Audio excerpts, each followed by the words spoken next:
मेरे गरीब माँ बाप दिन रात मेहनत करके मुझे शहर के बड़े कॉलेज में दाखिला दिलाया था। मेरे माँ बाप चाहते थे कि मैं पढ़ लिख कर एक बड़ा ऑफिसर बनूं, पर उनके सारे सपने मेरी वजह से चकनाचूर हो रहे थे। मुझे अपने माँ बाप की भी चिंता हो रही थी। उस बेवफा की याद में मैं दिन रात रोता रहता था। मेरे अपने माँ बाप के भेजे हुए पैसे जो कि मेरी पढ़ाई के लिए थे, वह सारे पैसे मैं उस बेवफा पर खर्च कर चुका था। अब मेरे पास कॉलेज की फीस भी नहीं बची थी जो मैं जमा कर सकूं। पैसे तो क्या, मैं अपनी जान देने के लिए भी तैयार था, पर वह मेरी मोहब्बत समझ नहीं पाई। मेरी गरीबी की वजह से उस बेवफा ने मुझसे ब्रेकअप कर लिया। रोशनी ने ही पहले मोहब्बत का इजहार किया था, क्योंकि मैं तो गांव से आया एक सीधा साधा लड़का था। इस शहर की लड़कियों के फितरत के बारे में मैं जानता तक नहीं था। उसने खुद ही मुझसे कहा था कि तुम्हारी इस सादगी पर मैं फिदा हूँ। उसने दिन रात की मुलाकात और प्यार भरी मीठी मीठी बातों का भी दीवाना बना दिया था। जब मुझे अब उसके बगैर रहना भी नहीं जा रहा था, मैं भी अब उससे बेपनाह मोहब्बत करने लगा था। उसने अपनी मोहब्बत में मुझे ऐसे घेर लिया था कि मुझे उसके चंगुल से निकलना नामुमकिन था। एक रोशनी खुद ही मेरे रूम में आई, जहाँ मेरे और मेरे दोस्त रहते थे, जो मेरा रूममेट था। हम सोए हुए थे। उसने पहले मुझसे मैसेज किया, मैं दरवाज़ा पर खड़ी हूँ, दरवाज़ा खोलो। मेरे मैसेज का जवाब ना देने पर दरवाज़ा खटखटाई। पहले मेरे दोस्त ने जाकर दरवाज़ा खोला। वह रोशनी को देखकर हैरान था और उसने कहा, तुम इस समय मेरे रूम में क्या कर रही हो? तब उन दोनों की आवाज़ पर मैं उठ गया। तभी रोशनी मेरे पास आई और मुझसे कहने लगी, मुझे अपने कमरे में बहुत ज़्यादा डर लग रहा है। मुझे नींद नहीं आ रही है। मैं तो उस पे एक आँच भी बर्दाश्त नहीं कर सकता था। तो मैं उसे अकेला कैसे छोड़ देता। मैंने उसको कहा, तुम चिंता क्यों करती हो? चलो मैं तुम्हारे रूम में चलता हूँ। जब तुम्हें नींद आ जाएगी तो मैं अपने कमरे में वापस आ जाऊँगा। तो वह फौरन मान गई। तभी मेरे दोस्त ने कहा, रवि, तुमको पता है ना कि इस कॉलेज के नियम कितने सख्त हैं। तुम्हें इस कॉलेज से निकाला भी जा सकता है। तुम रोशनी के कमरे में मत जाओ।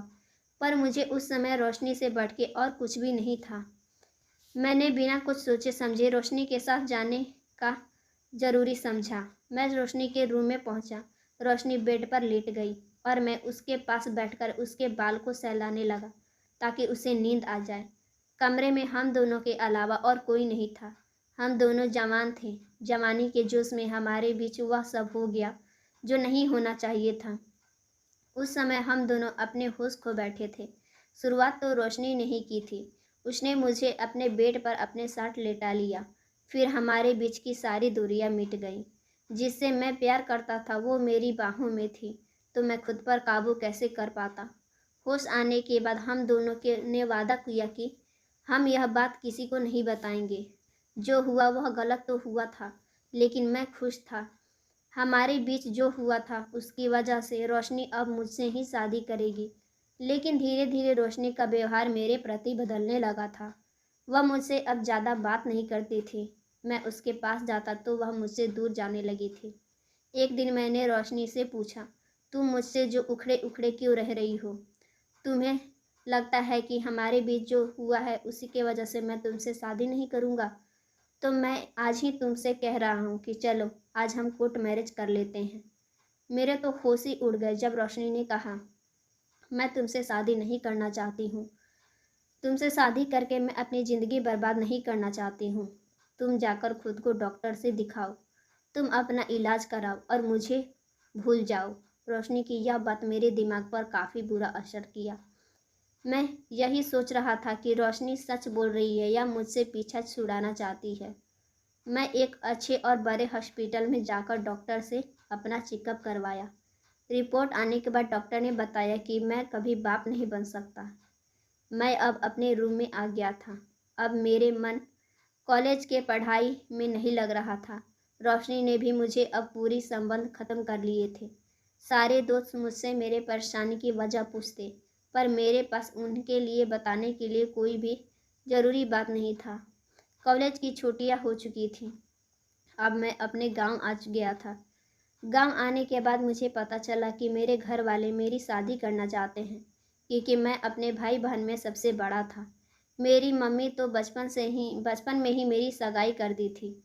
सारे लोग मेरी शादी की तैयारी कर रहे थे। मैं अपनी मंगेतर को ज़िंदगी खराब नहीं करना चाहता था, क्योंकि मैं कभी बाप नहीं बन सकता। पर अपने घर वाले की खुशी देखकर मैं शर्म के मारे किसी से कुछ नहीं कहा।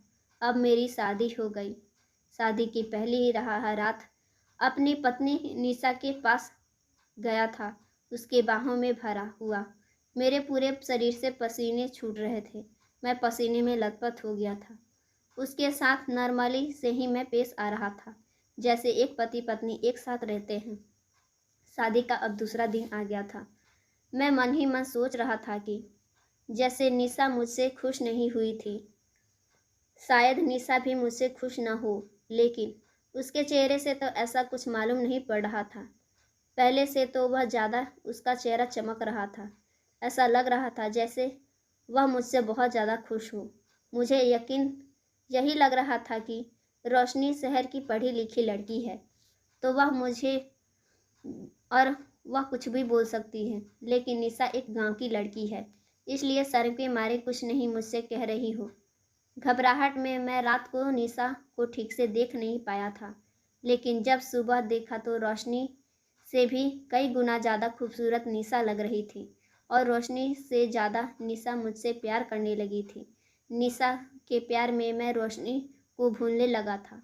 लेकिन कहते हैं ना, रोशनी तो मेरा पहला प्यार थी, और पहला प्यार तो पहला प्यार होता है, जिसे कभी भुलाया नहीं जा सकता है। अब मेरी कॉलेज की छुट्टियां खत्म हो गई थी। मैं शहर जाने के लिए तैयार हो गया था।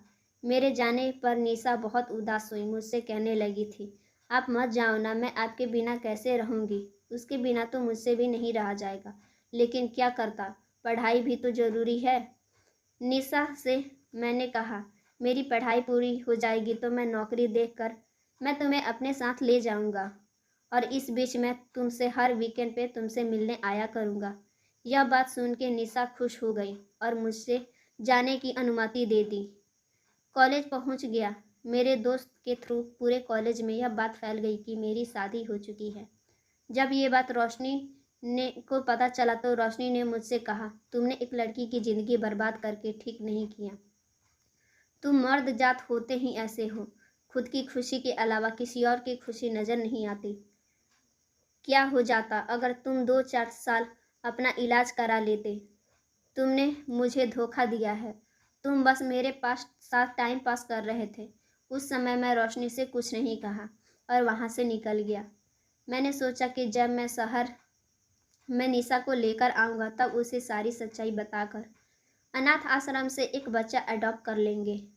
मुझे विश्वास था कि वह बहुत अच्छी है, मुझे ज़रूर समझेगी, क्योंकि मुझसे खुश थी और वह मुझसे छोड़कर कभी नहीं जाएगी। मैं दिन में निशा से तो बात नहीं कर पाता था, लेकिन रात को लगभग 2 घंटे हम लोग प्यार भरी बातें करते थे। मन तो करता था कि पूरी रात उससे बातें करता रहूं, लेकिन सुबह 8 बजे ही मेरा कॉलेज शुरू हो जाता था, क्योंकि निशा खुद ही मुझसे कह देती कि आप सो जाइए, नहीं तो सुबह आँख खुलने में आपको देरी हो जाएगी। निशा मेरा बहुत ज़्यादा ख्याल रखती थी, इसी वजह से उसके प्रति मेरा प्यार और भी ज़्यादा बढ़ने लगा था। अभी शादी के 1 ही हफ्ते हुए थे कि तभी घर से कॉल आया, निशा की तबीयत खराब हो गई है। उससे चक्कर आ रहा है और उल्टियाँ भी हो रही है। गांव के अस्पताल में जब निशा को दिखाया गया तो वह ठीक नहीं हुई। तभी मैं गांव से पापा के पास से कुछ पैसे लेकर निशा को अपने साथ शहर ले आया। क्योंकि मैं कॉलेज में रहता था, इसलिए एक होटल लेकर हम रात होटल में ही गुजारे। दूसरे दिन निशा को लेकर मैं डॉक्टर के पास गया। डॉक्टर कुछ ज़रूरी टेस्ट करके बताया। जब रिपोर्ट आई तो डॉक्टर ने मुझसे बधाई देते हुए कहा कि आप बाप बनने वाले हैं। यह खबर सुनकर मेरे पैरों तले ज़मीन खिसक गए, क्योंकि मैं तो कभी बाप नहीं बन सकता था और मुझ में जो कमी थी मैं निशा को बता नहीं सकता था। अब मुझे निशा पर शक होने लगा था। निशा बहुत खुश थी और मुझसे बार बार यही कह रहे थे कि यह खबर आप घर वालों को बता दीजिए। मैं निशा से बात नहीं करना चाहता था, मैं काफ़ी उदास था। तभी निशा ने कहा, इस बच्चे के आने से खुश नहीं है क्या? मैं निशा को बहाना बनाते हुए कहा, पढ़ाई कर रहा हूँ ना अभी, इसलिए मुझे अभी बच्चा नहीं चाहिए था। तभी निशा ने कहा, आपको पहले ही सावधानी रखनी थी ना, लेकिन कोई बात नहीं, आपकी पढ़ाई भी पूरी हो जाएगी और हमारा बच्चा भी इस दुनिया में आ जाएगा।